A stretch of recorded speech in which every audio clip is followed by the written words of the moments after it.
Высоко в Гималаях. Перевал выше 4000 метров. Француженка в лохмотьях нищенки сидит на снегу. На ее голом теле мокрая простыня, только что вынутая из ледяной воды. За бортом около -30. Через час простыня сухая. Она запишет это в дневник. Спокойно. Как обычное наблюдение. Таких записей у нее будет 3. И ни одну она не сможет объяснить до самой смерти в 100 лет. В этом видео 3 случая. 3 эпизода из тибетских дневников Александры Давитниэль. Первой европейской женщины, официально достигшей Лхасы, закрытой столицы Тибета, в 1924 году. Она была востоковедом, скептиком, ученицей Сорбонны. Она не верила в чудеса. Но 3 вещи, которые она увидела сама, не объяснила ни она, ни наука после нее. Каждый следующий случай страшнее предыдущего. Сикким. Север Индии. 1914 год. Александре 45. За плечами Сорбонна, оперная карьера, изучение санскрита. Она поселилась в пещере на высоте около 4000 метров. Рядом отшельник Гомчин из монастыря Лачин. Ее учитель. Жизнь рутинная. Медитация. Записи. Чай с маслом яка. Она ведет подробный дневник. Сухо. По-научному. Первая странность – зима 14-го. В соседней пещере живет ученик Гомчина. Молодой монах. Он практикует то, что тибетцы называют тумма – внутреннее тепло. Александра видит ритуал собственными глазами. Ночь. Берег замерзшей реки. Монахи окунают простыни в ледяную воду. Накидывают на голое тело. И сидят. На снегу. На ветру. Через час простыни сухие. Их снова окунают. Снова накидывают. Снова сушат. За ночь 3, 4, 5 раз. Александра – востоковед. Она ищет объяснение. Думает. Самовнушение. Думает – трюк. Подходит ближе. Трогает ткань. Ткань мокрая. Через час сухая. Она пробует сама. Под руководством Гомчина. Месяцы тренировок. В ее дневнике появляется короткая строка. «Я начала чувствовать тепло без огня». В 1981 году, почти через 70 лет, за феномен возьмется Гарвардская медицинская школа. Доктор Герберт Бенсон поедет в Дхарамсалу. Подключит датчики к тибетским монахам, практикующим тумма. Температура пальцев у испытуемых поднимется на несколько градусов, по разным данным, до 8. В комнате при этом холодно.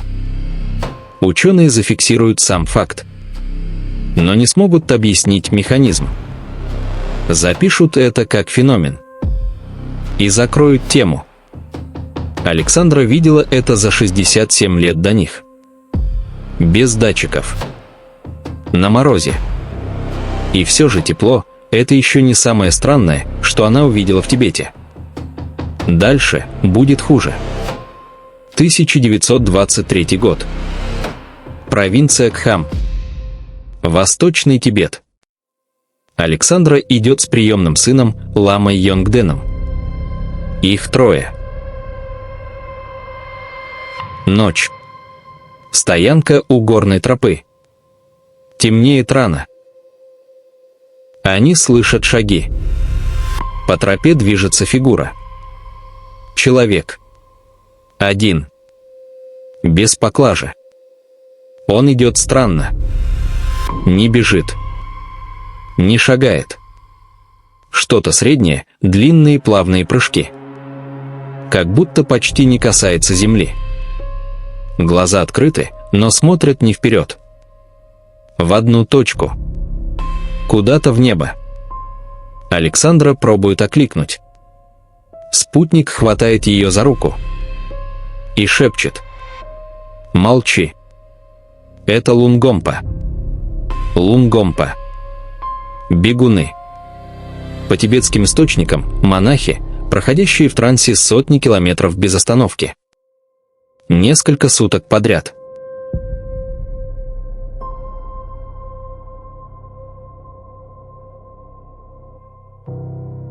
Им нельзя мешать. Нельзя окликать. Нельзя прикасаться. Считается, если разбудить, бегун может умереть.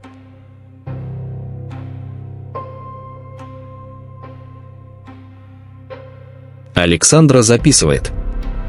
Фигура прошла мимо в полной тишине. Лицо неподвижное. Дыхание ровное. Она засекает по часам. И идет за ним, насколько хватает сил. Через минуту фигура исчезает за поворотом. Скорость выше любого спортсмена. Утром Александра выходит на перевал. Местные говорят: тот же человек прошел деревню в 50 километрах отсюда. На рассвете. 50 километров. По горам. За ночь. Без остановок. Александра спрашивает, кто это был. Ей отвечают: монах из дальнего монастыря. Он идет уже 3-й сутки. Она записывает имена свидетелей. Названия деревень.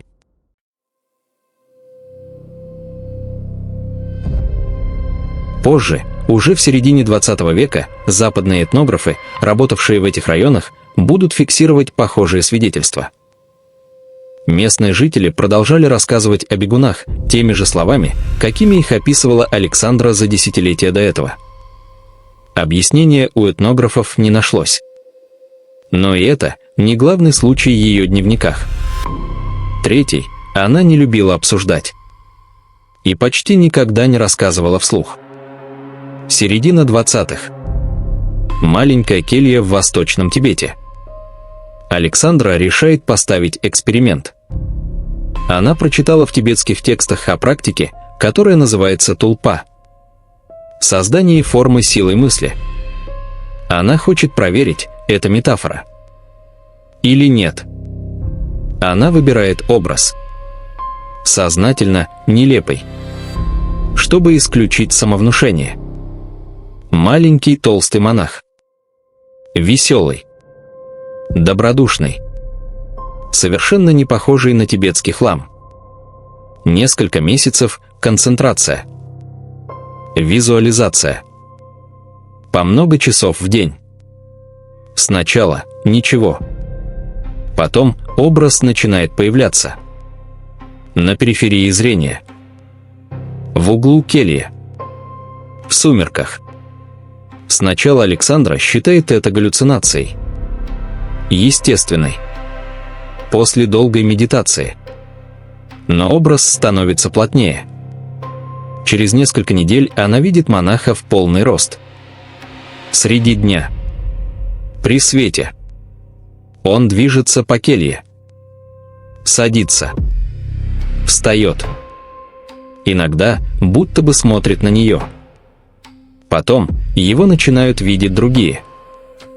Однажды к ней заходит местный пастух, приносивший молоко. И спрашивает, кто этот лама, что живет у нее в келье. Почему он не выходит? Почему молчит? Александра записывает разговор в дневник в тот же день. И самое тревожное, образ начинает меняться. Толстый и веселый монах постепенно худеет. Лицо вытягивается. Появляется выражение, которого она ему не задавала. Хитрое. Недоброе. Александра пугается. Она пишет в дневнике. Он перестал меня слушаться. Она начинает обратную практику. Растворение образа. Это занимает у нее, по ее собственным словам, 6 месяцев. 6 месяцев борьбы с тем, что она сама же создала. Когда монах наконец исчезает, Александра записывает короткую фразу. Одну. Никогда больше. И до конца жизни, а она проживет еще больше 40 лет, не повторит этот опыт. После ее смерти дом Александры в Динелебен на юге Франции стал музеем по ее собственному завещанию. Там и хранится большая часть ее рукописей. Исследователи, разбиравшие ее записи, отмечали странную деталь. Рядом с теми эпизодами, которые она сама считала необъяснимыми, на полях иногда встречается короткая пометка. Почти знак. Что он означал, она никому не объяснила. Скептики говорят: тумма – это известный физиологический феномен. Бурый жир. Контроль дыхания. Но Бенсон в Гарварде в начале 80-х не смог объяснить именно скорость нагрева и длительность. Говорят, бегуны Лунгомпа – это легенда. Преувеличение свидетелей. Но записи Александры – это не легенда. Это полевой дневник востоковеда. С именами, датами, географией. Говорят, тулпа – самовнушение и галлюцинации одинокого человека в горах. Но галлюцинации не видят посторонние. А пастух видел. Каждое объяснение рассыпается на одной детали. Сейчас 3 часа ночи. Где-то у вас в комнате. Представьте, вы долго о чем-то думали. О человеке. О лице. Очень детально. И вдруг, на секунду, кажется, что в углу что-то стоит. Боковым зрением.